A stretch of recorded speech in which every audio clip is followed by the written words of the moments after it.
Ahoj, tam ahoj. Takže dobrý den. Takže ahoj.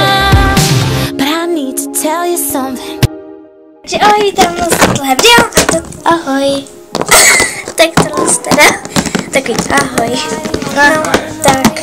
A já jsem mi dala balíčka. Neříkej, že sádzku. Jasně, ne. Jasně. No tak fajn.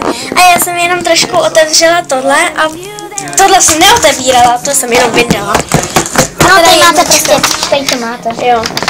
No a tak teda si to přečtem. No, radši ne, protože to je stejně, jaký tam jsou sady. Takže jo, takže nějaký barevný sady. Je tam chlupatá sada. Tak jo, první otevřeme. Můžeš to podržet? Jo. Takhle to klidně trojíš.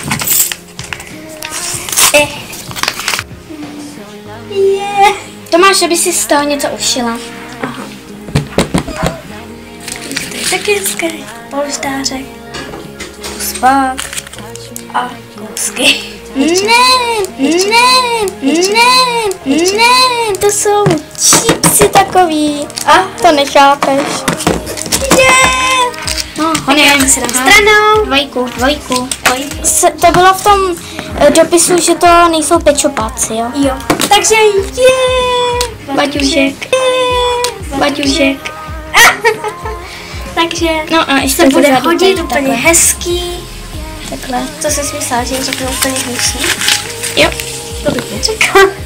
Polštářek další. No, a to je prostě, už jsem to pochopila. To je jedna věc. Polštářek a látka, že? Jo. Co to je? To jsou ty okurky, jak jsem ti říkala, že jsem se tam s tím patlala. Tady máte důkaz. Hezký polštářek. Hezká látka. Tak. Teďka sada 4. Což je nějaká oranžová sada zase. Jo. Jak to tam bylo v dopisu dvakrát. Tady ta látka, akorát. To je jiná. Se není tak heboučka. A tady máme, myslím, že je hamburger. Jo, mělo to být sice pomerančele, za pokus to stojí.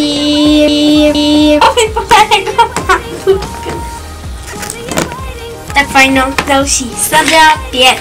A poslední sada. Ne, ještě jedna tam je.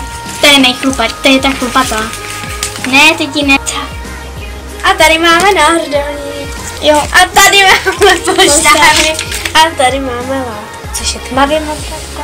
A teďka poslední prostě už jde. A se tam. Tady sada 6. Víš, taková to pelichatí. Řekla jsem to dobře, že jo? Ono to pelichatí. Tak a tady máme látku s pandíkama.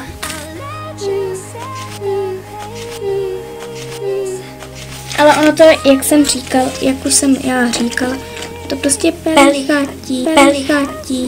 No, to nejde. Tak tady máme polštářek a tady byl snad nejtěžší, protože ono, když jsem tam udělala jenom na 2 uzly, tak ono se to i tak prostě protrhlo. Rychle. A tady máme dečku. Jo. Takže já už bych se s váma rozloučila. Čau.